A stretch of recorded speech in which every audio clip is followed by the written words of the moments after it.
Hey, what's up, everyone? This is Kurt coming back to you for the Lionshare Poker Academy. And today we're going to be discussing professionals versus amateurs, how professionals and amateurs differ with their decision-making process. This is essentially going to be covering how a lot of mediocre to amateur players are thinking with every decision that they're making and how they approach the game. And we're going to differentiate that with how professionals are actually thinking about things when they're making decisions and just see how much they differ. And this is essentially going to be the way I'm going to try to teach you guys. It's going to be a lot at first. It was a lot for me at first. So a lot of these topics we're about to discuss are going to be a little vague, but we can certainly make individual videos discussing these in the future, because I realize a lot of these topics that we're about to discuss definitely require a little bit more of a deep dive. So we're just going to go over some basic fundamentals here, and then in the future we can jump into these a little more in depth. So we're going to start off with the types of amateur tendencies that we happen to see pre-flop.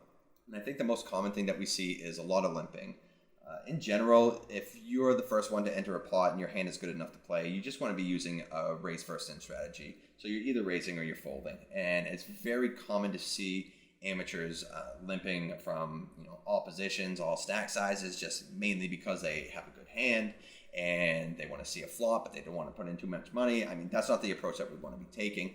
Also, that disregards them the ability of actually being able to raise and just take the pot down without seeing a flop. That's obviously a great result. So by limping a lot, this option is also taken away. Also, you see a lot of inappropriate raise first in and 3-bet sizes. This is also a very common way that I usually tend to spot an amateur. For example, let's say you're on a 20 big blind stack. If you're going to be raising first in, normally you want to raise somewhere between 2 times and 2.5 times a pot. Very often you'll see an amateur raising anywhere from 4 times to 6 times a pot. I mean, we can go into why this is a poor strategy later on, or if you have questions about that, I could answer that, but it's just a bit silly. So it's also a pretty easy way to spot an amateur at the table. Also, amateurs call far too wide versus raise first in range, and a big reason for this is because they don't take into account the stack sizes and the positions that are playing at the table, which is very relevant when trying to narrow an opponent's range. They basically just see a hand that's pretty like, oh, I've got the 6-5 suited, I'm going to play it, regardless of what their stack sizes are, how tight or loose the positions are. So these are things that don't really enter amateurs' brains, and how professionals are really able to exploit them this way. Also, an amateur won't 3-bet or open jam enough, and that's normally because they're usually able to easily find all the strong hands, but they have a hard time identifying what their bluff should be. So more often than not, when you see an amateur playing a little aggressively when they're 3-betting or they're open jamming, they're going to have more value than they're going to have bluffs, just because it's easier to find value hands than it is for them to find bluffs. Like, everybody knows like aces and kings are great hands, but not everybody knows what the best bluff candidates are in these spots too. So more often than not, you're going to see amateurs a little more on the value side when they're 3-betting and open jamming. Also, amateur doesn't have an overall fundamentally sound game plan, kind of guessing as they go. For example, they're unable to recognize the nuances between playing big and short stacks effectively. I briefly discussed that in a little while ago, and this is something we can obviously dive into a little more deeply in the future. Just let me know if that's something you guys want to discuss a little more if you don't understand. Also, amateurs are unable to adjust appropriately during bubble and ICM situations.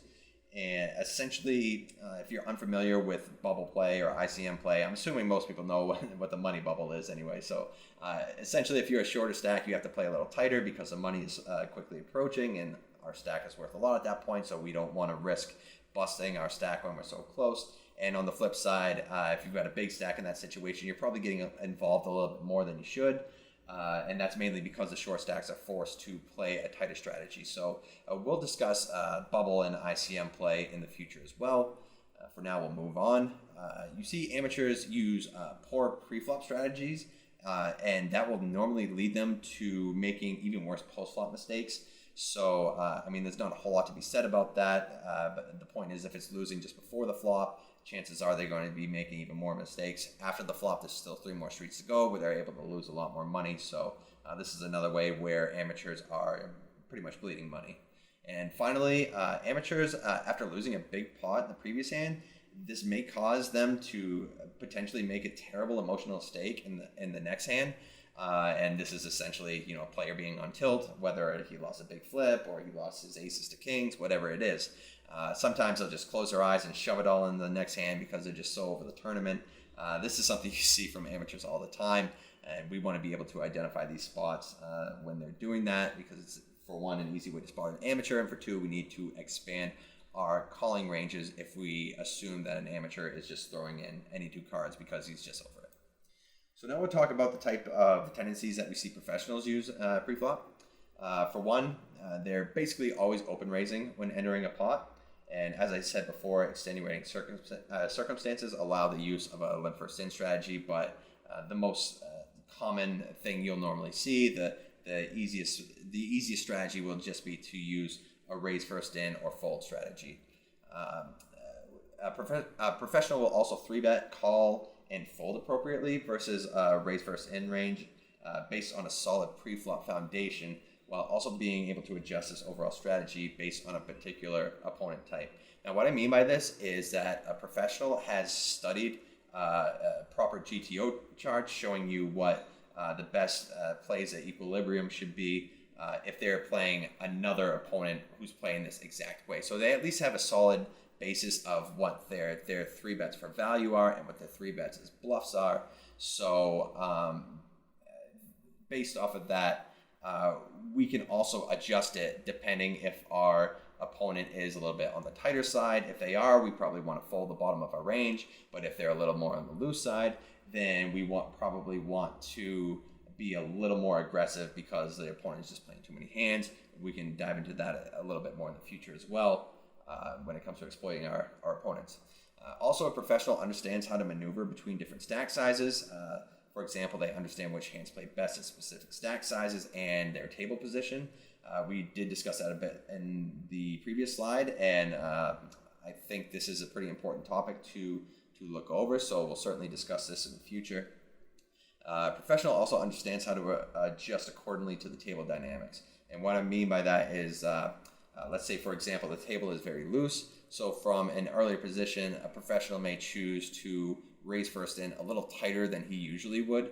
And that's because he knows if the table is 3-betting too much, if they're calling more than they should be, then his steal from early position isn't going to work as often as it should. So maybe they just fold the bottom of their range at that point and only enter with stronger hands.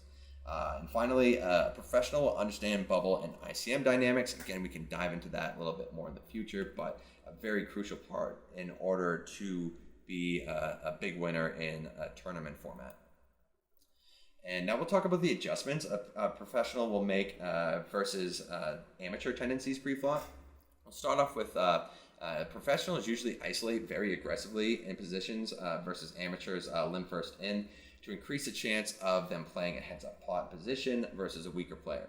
Now, we're always going to be making more money when we're in position, unless very drastic measures, but usually we want to be playing in position. We also want to be playing against weaker players. These are the people we're going to be making the most amount of money from. So if we get to set up a pot where we're playing heads up in position against a weaker player, this is going to be a good money-making opportunity for us. Also, by isolating aggressively, we fold out other people potentially entering the pot and then trying to win a pot 3 or 4-handed versus an amateur when it's much easier to win the pot when they're just playing heads up.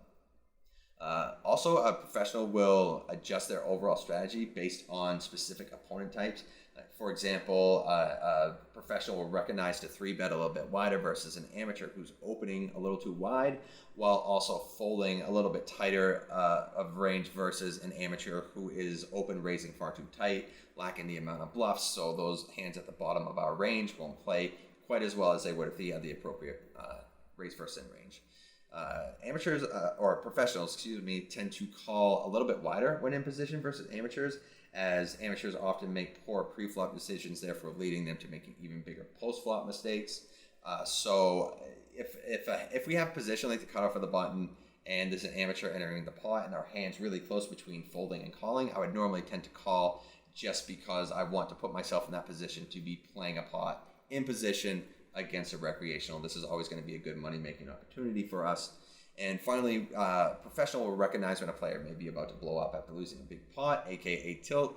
We've all seen that, and it's just important to really be focused to take advantage of these players because they are donating money every single day. Now we'll go to the types of amateur tendencies we see post-flop. First off, an amateur is usually unable to recognize which boards are good or bad for their ranges. For example, mainly deciding to bet or check boards solely based on the strength of their hand as opposed to betting based on each player's range. So this is going to be a very complicated topic in the future. Basically, how I'm going to try to teach you guys is in terms of ranges rather than just looking at hand strength. This is something that many amateurs do. And by just narrowing down ranges in general, we're going to be able to make more accurate decisions and more accurate assumptions at certain points of the hand. So again, this is going to be a topic we're going to have to dive in pretty deeply in the future. So apologies if this is a little vague, but this is essentially the way I'm going to be teaching you guys how to play and think about poker. Also, an amateur will normally play a pretty face-up strategy post-flop. Like for example, most amateurs, when they have really good hands, they're just betting for the big size and they're betting very often. While on the flip side, when they have weaker holdings, they are either betting for a very small size because they don't want to put in a lot of money, but may want to, quote unquote, protect a hand, or then they'll just be like checking too much, which is essentially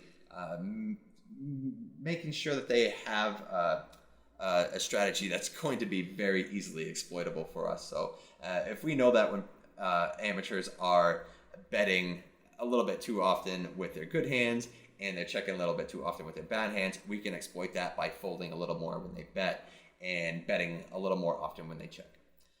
Also, you see amateurs do not bluff enough, and many professionals and other winning players are also very guilty of this as well. Almost all players don't bluff enough, but this is even more so when it comes to the average recreational player. So we really want to be aware of this when we see an amateur taking an aggressive route. Also, we see a lot of inappropriate bet sizes used on flops, turns, and rivers. This is another topic we're going to have to really dive deep into.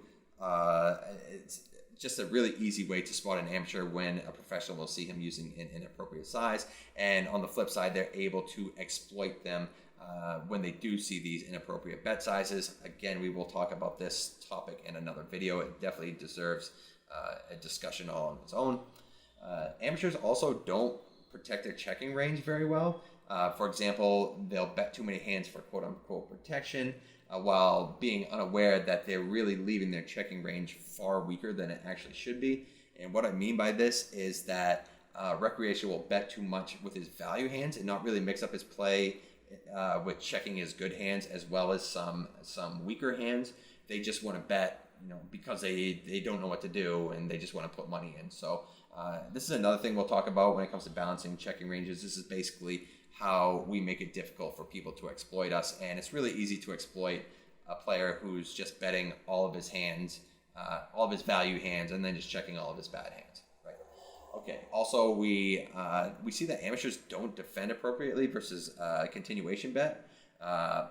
For example, they fold a little too much versus a continuation bet, and certainly don't check raise enough.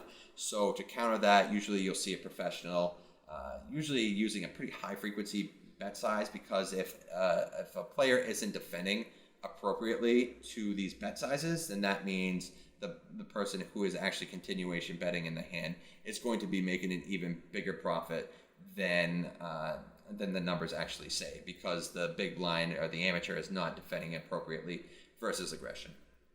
Also, you see that amateurs will make like really big river calls solely based on the strength of their hand rather than how well they block the top of their opponent's value range. Again, this is another topic we'll dive a little deeper into in terms of blockers rather than thinking in terms of hands. This is going to warrant a nice discussion in the future. And finally, you'll see a lot of timing tells often revealing the strength of amateurs' hands. What I mean by that is if an opponent, or let's say an amateur, just you bet and he just calls you immediately. More often than not, that just tells me that an amateur has like a very mediocre hand. Like, yes, a possible top pair hand, but also like maybe a weak draw or a second or third pair. Basically, a hand he is only going to pure call with. because he didn't think about raising, he didn't think about folding, he knows he just wants to call. And what this tells me is that if he had a stronger or a weaker hand, he would usually think a little bit more, because you need to think, oh, would I raise versus this bet, or do I just call? And the flip side can go with when you're bluffing. Like, most people don't just absolutely know what every single bluff they want to have is, so they're going to take a little bit more time to think about that. How we counter this is we take even the easy decisions, we want to take just a little bit of time to make it seem like we have a decision, even if the decision is easy sometimes. So essentially, we want to balance out our decision making so we're not able to be exploited by somebody who may be aware of these timing tells. I'm going to talk about a lot of professional strategies we see being used post-flop. Professionals are able to identify good and bad boards for both theirs and their opponent's ranges, allowing them to make more accurate post-flop decisions based on ranges rather than hand strength. Again, if you guys don't understand this, this is something that we're going to have to dive into pretty deeply. This is how I'm going to be teaching you guys how to think and talk poker in the future. So yeah, this is going to be a topic we'll discuss in far further detail in the future. Also, professionals are capable of disguising the strength of their hand. For example, a professional can appear strong when they're weak and can appear weak when they're strong, making it difficult for this player to be exploited by any opponent. So it's always good to have strong hands in your small betting range and weak hands in your big betting range. This makes you very unexploitable and difficult to play against, where we're able to exploit recreationals who are normally just betting for big size with their big hands and just betting smaller checking with their weaker hands. Professionals are also able to identify proper bet sizes on flops, turns, and rivers. We discussed that previously in the last slide. We'll have to dig into that a little more deeply in the future. Professionals also understand how to protect their checking range properly. I think we also discussed that a little bit as well. We don't want to just be betting every single piece we have. Like, we want to be mixing in our strong hands and our semi-bluffs in our checking range, so we're capable of check raising opponents, not just betting every single thing of value we have, leaving our checking range far weaker than it absolutely needs to be. Professionals are also capable of balancing their checking range, check raising range, with equal parts value and bluffs. So this will lead someone to having to basically play more so the bottom of their continuing range when facing a check raise, because you know that the professional is finding just as many value hands as they are bluffs, when on the flip side, we can assume that most amateurs are only finding the main part of their check raising range is going to be value heavy and very little with bluffs. So we exploit amateurs in this way by folding more the bottom, middling types of our defending range and just only continue with the tops of our range. Professionals will also make big river calls based on how they block the top of their opponent's value range, rather than calling based solely on the strength of their actual hand. And amateurs' tendencies will also play into the decision-making process. So if an amateur is a little tight, then we end up countering that by folding a little bit tighter. But if we see that an amateur is like really wild, then we want to call a little bit wider, because of course he's going to have more hands, so we are going to have to defend a little wider when he happens to triple barrel. And again, what I was saying with the blockers, this is another topic we'll have to discuss in the future a little bit more in depth. If you don't understand that, then we will talk about it very soon. And finally, professional will take the appropriate amount of time with each decision. I think we talked about that in the last slide. So the types of adjustments we see professionals making when they're playing amateurs post-flop. First off, a professional will make exploitable decisions based on amateurs' poor post-flop play. For example, a professional will attack more aggressively when an amateur appears to be on the weaker side, and play a little bit more passively when an amateur appears strong. And I say this to myself every day: bet when they check, fold when they bet. And what this essentially means is that when an amateur is checking, more often than not, we just think they're weaker, which they absolutely are. So our bet is going to work more both when we have value and bluffs. We're going to get more value for our good hands when we bet, and we're going to get more folds when we're bluffing than we should. And this goes the other way around as well. When we see an opponent, an amateur betting, they're usually on the strong part of their range. So we need to be folding a little bit tighter than we normally would when we see amateurs betting into us. Also, a professional will bet a bit wider for value, as a recreational is less likely to set up a trap with their big hands or run a big river bluff versus you. And Again, what this essentially allows us to do is to be able to bet rivers a little bit wider, because we know that our opponent isn't trapping with a big hand or a check raise bluffing us really big, which means that when we bet, he's either going to call or fold. So that allows us to not have to worry about the check raise all in component. And for this reason, we're able to bet a little bit wider for value versus amateurs. Professionals also bluff a little bit more when an amateur will check to them. I think we discussed that a little bit previously, but we'll go into it a bit here.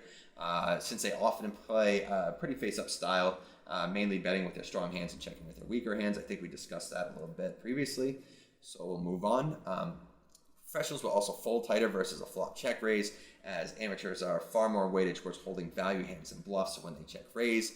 This is very common. I mean, almost all amateurs are just going to be more value heavy than bluff heavy when they check raising, unless they're absolute maniacs. So we can just fold the lower part of our range and just continue with the better part of our range when we are facing a check raise from an amateur. Also, professionals will c-bet a high percentage when they're in position, because most amateurs are not check raising or check calling enough versus a continuation bet, and this allows a professional to make even more money c-betting flops than they normally would be. I think we discussed that a little bit previously as well. So this is essentially a way of us basically simplifying our strategy and forcing an amateur to play properly versus us, which they never are. And versus we do want to be playing pretty simplified strategies versus amateurs. I really think that's the best approach. Professionals will also bluff catch versus triple barrels, primarily with the top of their bluff catching range, because most amateurs are not bluffing enough. I think we discussed this as well. And finally, professionals will play their value hands face up versus amateurs, as amateurs are unable to identify face up play. Now, what I mean by this is that, say you have a value hand and you know that your opponent, who is an amateur, is not bluffing enough and he's not value betting enough. This essentially takes out the option for us to want to check raise for value, or just to be a little more tricky, because he's just not betting enough, so we're losing value by not betting our value hands in this spot. So we're just going to bet and hope that he has something to call us with, and then we'll know he's probably going to put in a little bit more money than he should with specific hands. So we just want to get the value in right there. And also, even if we are being super face up and obvious with our hand, an amateur is not going to be able to spot that. So we just want to be able to play a very simple face-up style versus this, and save the fancy play for a little bit more capable opponents that we'll be facing. Now, to sum this all up, I just want to leave you guys with some general tips to remember when we're playing versus amateurs. First off, we want to play a little more passively when an amateur shows aggression, and vice versa when they're showing a little bit more passivity, because we have discussed that when amateurs are playing a little bit more aggressive, then they're probably leaning a little bit more towards the value portions of their range. And when they're playing a little bit more passive, they are not trapping or setting up big river check shoves like they should be. So when they are being a little bit more passive, we can assume that we can bet a little bit more thinly for value, while also not worrying about being check raised off of a hand we might not be able to defend. Also, we really want to do our best to isolate or VPIP versus amateurs fairly wide when we're in position. Again, we're going to be making the most amount of money when we're, one, playing in position, and two, playing against amateurs. So if we can get it to a spot where we're able to isolate amateurs when we have in position, when they end up limping, or even raising sometimes, this is going to be very beneficial. We really want to do our best to isolate amateur players, because for one, it's easier to play a pot heads up and win than it is if we just happen to call and allow other players to come in.